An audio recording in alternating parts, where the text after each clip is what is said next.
इस्तेहकाम Pakistan party के senior रहनुमा महमूद मौलवी साहब भी हमारे साथ मौजूद हैं। सर, आपकी पार्टी का अभी तक कोई रद्द-ए-अमल सामने नहीं आया शायद? देखिए, एक चीज में हमारी पार्टी तो बड़ा क्लियर है कि इलेक्शन 8 फरवरी को होने चाहिए और इंशाअल्लाह मैं ये कह रहा हूं कि इलेक्शन 8 फरवरी को ही होंगे। और खुदा ना खास्ता अगर ये इलेक्शन 8 फरवरी से मुलतवी किए गए, अल्लाह ना करे, अगर ये मुलतवी किए गए तो ये बहुत लंबा जाएगा। ये मैं आपको आपके टीवी के चैनल के ऊपर बोल रहा हूँ। फिर ये लंबा जाएगा, फिर ये 2-3 साल के लिए जाएगा। ये महीना 2 महीना आगे एक्सटेंड नहीं होगा। आइदर इट वुड बी 8 फरवरी और it will be lingered for a long time. ये बड़ा क्लियर स्टेटमेंट दे रहा हूँ मैं। एक वकील ने जब पीटीआई की तरफ से वहाँ एप्लीकेशन दायर की, पिटीशन दायर की हाई कोर्ट के सामने, और मौक़िफ़ उनका ये था कि ये आरोज़ जो हैं जिनको मुकर्रर किया गया है, ये सारे के सारे वो आरोज़ हैं जो बुनियादी तौर पर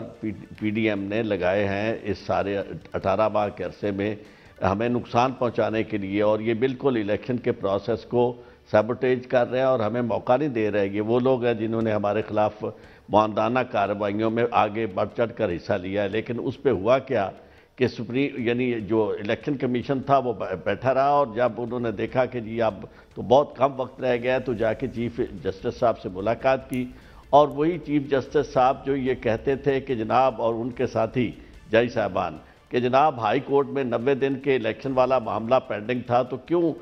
सुप्रीम कोर्ट ने उसमें मुदाखलत की। उसी इलेक्शन कमीशन चीफ जस्टिस साहब ने उसमें मुदाखलत की और उन केस को अपने पास रखा, और वो असल मामला जो था उसको दबा दिया गया, जिस वजह से वो पटिशन लेकर गए थे कि जनाब आरोज़ जो हैं जुडिशरी से लिए जाएँ, और जुडिशरी एग्री भी कर चुकी थी। लेकिन उसको दबा के फैसला ये किया गया कि चूँकि 8 फरवरी के इलेक्शन हैं, तो 8 फरवरी के इलेक्शन तो फिर भी नहीं मुलतवी हो सकते थे अगर आरोज़ जुडिशरी से लिए जाते, उसमें तो कोई ऐसा मसला नहीं था। लेकिन ये था कि अपना मकसद उनका जो था वो उसको उन्होंने बिल्कुल इलेक्शन कमीशन की मर्ज़ी के मुताबिक किया। इस वक्त एक बात जिसे मैं ज़्यादा अहमियत देता हूँ वो ये कि ये ना समझा जाए कि ये इसकी कानूनी हैसियत क्या है इस करारदाद की, ये किस तरफ से आ रही है और कौन ये कोशिश कर सकता है, इसका बेनिफिशरी कौन हो सकता है, वो ज़रा देख लें। इसका बेनिफिशरी सिर्फ वो हो सकता है जिसको लाया गया था इस मकसद के लिए कि जनाब आप हमने इक़्तिदार के सिंहासन पर बिठाना है, और उसके लिए तमाम तर एफर्ट्स की गई, और अभी तक वो नतायज मतलूबा जो है या मुस्बत नतायज जो है वो नज़र नहीं आ रहे निकलते हुए। तो ऐसी सूरत हाल में सिर्फ एक ही हाल है, और वो ये है कि इलेक्शन जो है इसको मुलतवी कर दिया जाए, और इसके साथ ये जो केयर टेकर्स हैं नीचे वाले जो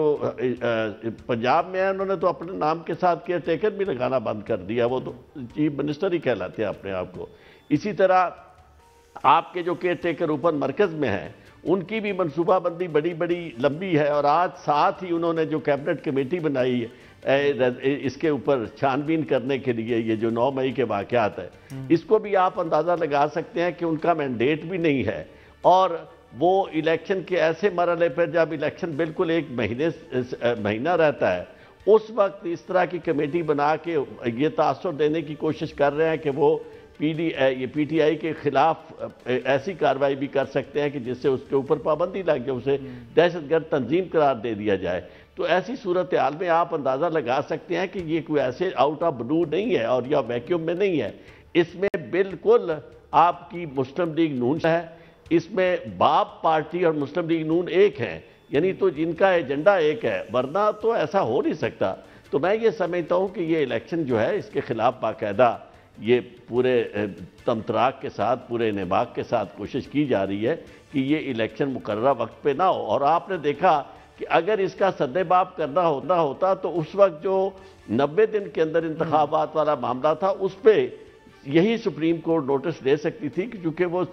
उमर अता बंदयाल का शख्सी फैसला नहीं था, वो अदालत का फैसला था, वो भी अदालत का फैसला था, उस पर भी supreme court of Pakistan notice ले सकती थी। इस्तेहकाम पाकिस्तान पार्टी को लेवल प्लेइंग फील्ड मिल रही है महमूद मौलवी साहब? देखिए, हमें तो क्योंकि हम छोटी पार्टी है तो हमारी तरफ लोगों के नजरे इनायत नहीं है, हम मगर जो है बिल्कुल हमें तो लेवल प्लेइंग फील्ड मिल रही है। उसकी वजह यह है कि देखें, हमारे भी कुछ कैंडिडेट्स को रिजेक्ट किया हुआ है, इसमें कोई शक नहीं है, मैं आपको कराची से बताऊं, मेरे कोई 4 कैंडिडेट्स के जो है पेपर्स रिजेक्ट हुए, जिसमें से हम अपील में गए, उसमें से हम एक जो है क्लियर हो गया, 3 क्लियर भी नहीं हुए। देखिए ये तो एक उसका हिस्सा है, मगर जो अब जैसे पीटीआई या कोई और कह रहे, देखिए उस लेवल पे हमारे रिजेक्शन नहीं हुए। हमारे जो है हमने 40 में से मेरे ख्याल से 4 रिजेक्ट हुए, तो 40 का 4 ये हो गया, मतलब 10% जो है हमारे रिजेक्ट हुए थे। और उसके बाद जो है उसमें से एक रिवाइव किया, बाकी 3 को हम देखें क्या होता है।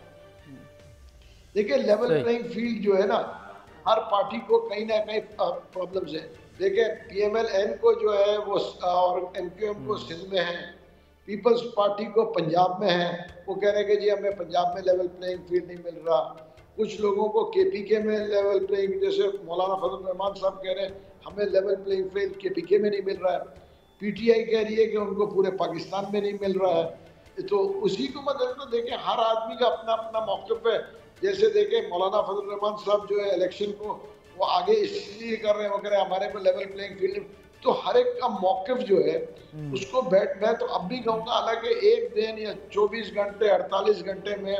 एक ऑल पार्टी कॉन्फ्रेंस बुलाना चाहिए फौरी तौर पे, और सारे पॉलिटिकल पार्टीज बैठ जाएं और कोई ना कोई सेंसस कर ले। उसकी वजह देखें ना, सेनेट से करारदाद आना, कोर्टों में जाना, हम तो सारा वक्त जो है लोग कोर्ट कचहरी में ही सब लगे हुए। हम क्यों पॉलिटिकल पार्टीज एक साथ बैठ के इन चीजों को सॉर्ट आउट खुद क्यों नहीं कर लेते? अगर हम बैठ के सॉर्ट आउट कर लें